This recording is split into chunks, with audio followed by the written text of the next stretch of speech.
স্থানীয় সরকার সংস্কার কমিশন প্রাথমিক সুপারিশমালা হস্তান্তর করেছে। প্রধান উপদেষ্টা অধ্যাপক মোহাম্মদ ইউনূসের কাছে সুপারিশমালা তুলে দেন কমিশনের সদস্যরা। গত 18 নভেম্বর দ্বিতীয় ধাপে গণমাধ্যম, স্বাস্থ্য, শ্রম, নারী বিষয়ক এবং স্থানীয় সরকার সংস্কার কমিশন সহ আরও 5টি সংস্কার কমিশন গঠন করে অন্তর্বর্তী সরকার।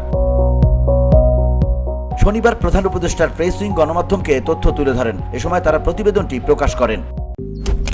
মালয়েশিয়ান প্রযুক্তিতে তৈরি অত্যাধুনিক cleaning machine modern vacuum cleaner যে কোনো ধরনের ধুলো ময়লাকে পরিষ্কার করে ঘরকে করে তুলুন চকচকে ও আকর্ষণীয়।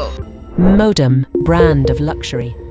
বুধবার স্থানীয় সরকার সংস্কার কমিশনের প্রধান অধ্যাপক তোফায়েল আহমেদ প্রধান উপদেষ্টার কাছে সুপারিশমালা হস্তান্তর করেন।